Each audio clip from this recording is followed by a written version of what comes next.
The way that my mind worked, I'd never thought about revenge trading.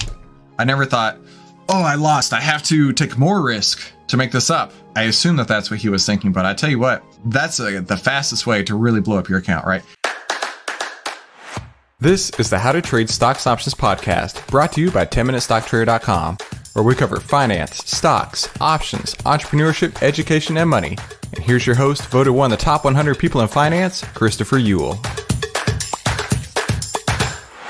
Are you ready to effortlessly take the guesswork out of trading in only 10 minutes a day? Well, the 10-Minute Trading Room is exactly what you've been looking for. Head to 10-Minute Trading Room right now to learn more and trade alongside us inside the 10-Minute Trading Room. Be sure to like, subscribe, and watch all of our past episodes. Hope you all are having a fantastic day. Dr. Sinclair, glad you made it, my friend. Did the text come over to you? Listen, April is literally every single day trying to figure this out.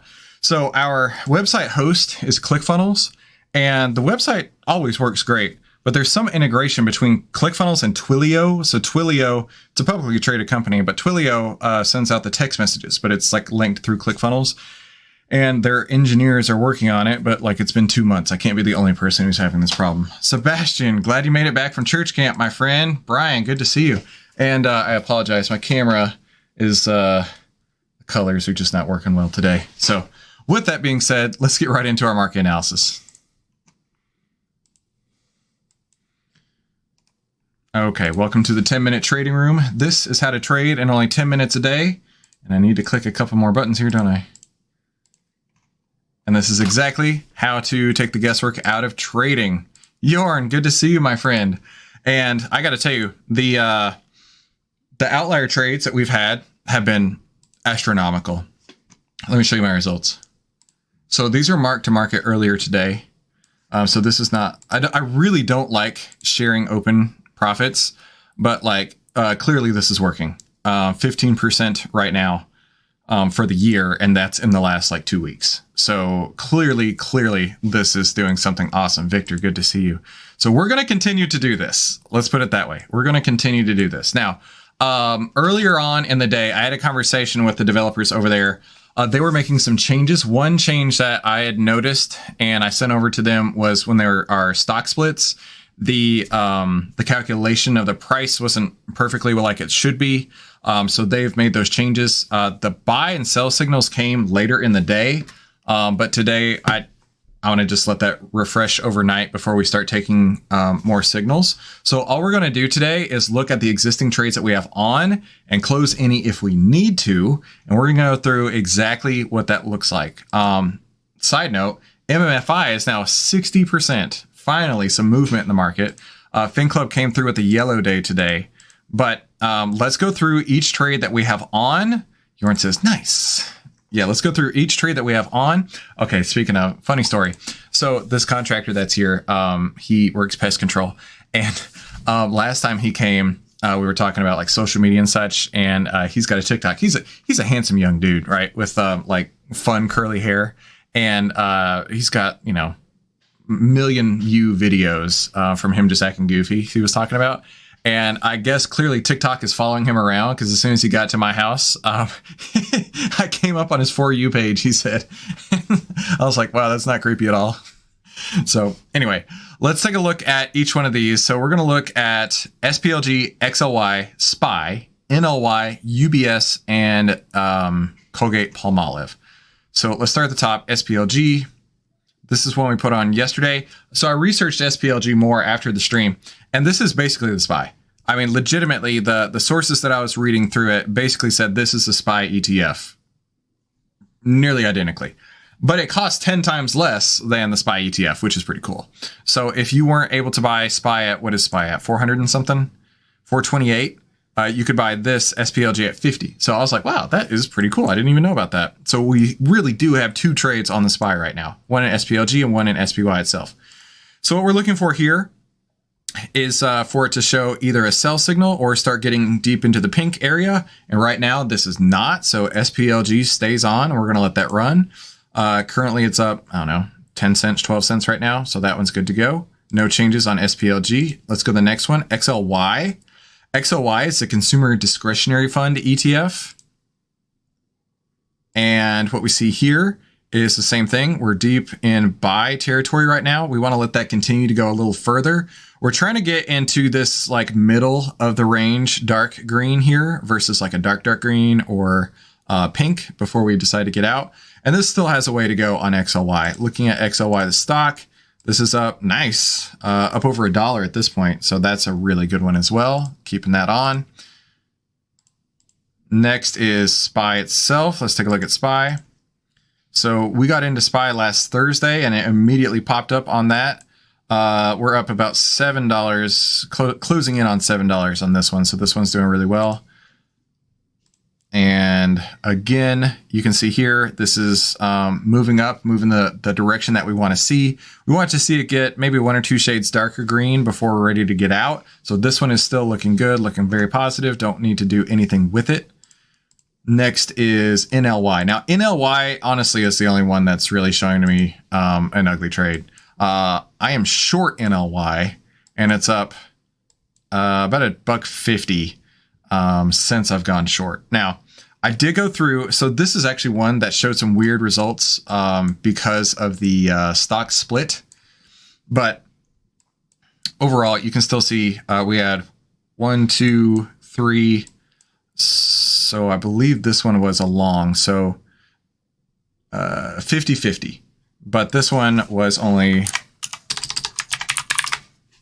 so losing trades averaged 3 pennies, 67 cents, and the winning trades were 60 cents and $2.74. So, I mean, it still has a positive expectancy, but this one is currently right now not working. Now, I did draw a line up here from this recent high, and I just want to keep an eye on that. Not to say that if it goes above that, I want to get out, but it's not reached a point on this to be looking to get the other direction, to get out of the trade. So not to a buy signal yet. We're still in a sell signal, and it's gotten slightly darker green. But what we want to see is go from green to pink, right? So that's where we're looking at right now. So it's not doing great, but at the same time, position sizing wise, it's not hurting me at all. And that's really important, why we do position sizing the way we do. Next is UBS. UBS finally turning a profit. This one was crazy, right? So, you know, I'm talking about NLY and how much it's worked against me. This one worked against me even more. So this was down 2015, at one point was down 1874, and has completely reversed that and is now profitable. So this is one that's a good example of what NLY could do based on the outlier signals. And taking a look here, we've got over the last year, 4 out of 4 winners. So, you know, at this point, it's now a winning trade.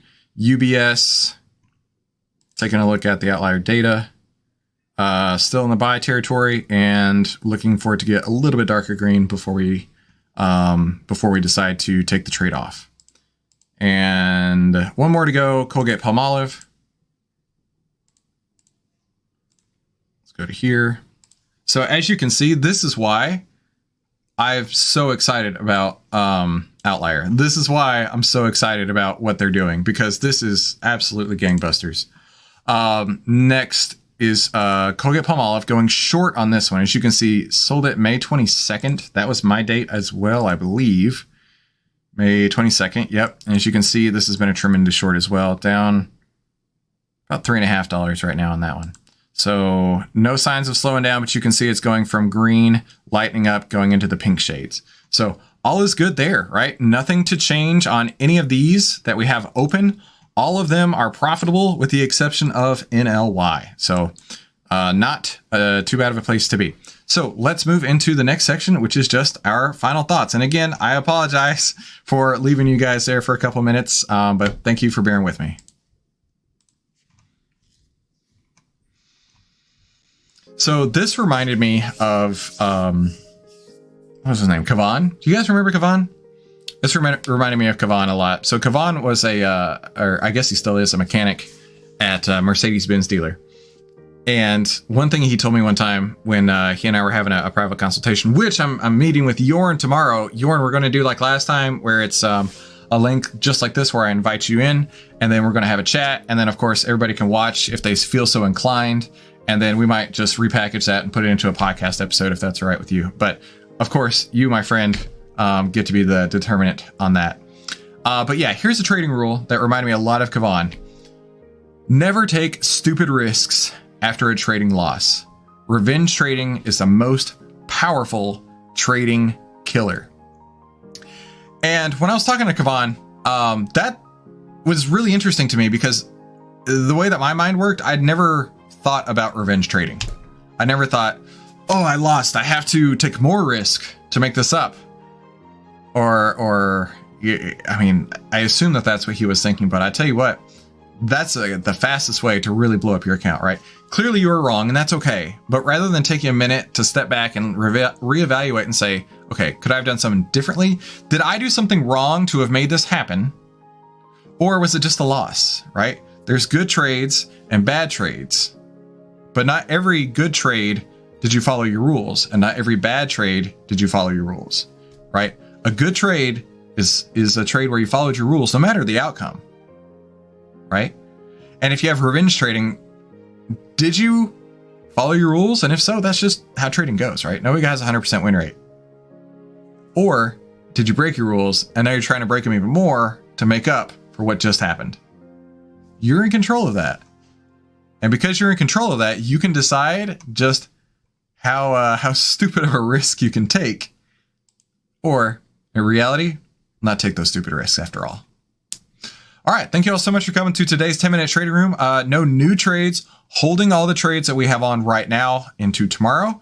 And speaking of tomorrow, I'll see you then. Talk soon. Hey, don't forget, head to 10minutetradingroom.com to learn how to effortlessly take the guesswork out of trading in only 10 minutes a day and start trading right beside us in the 10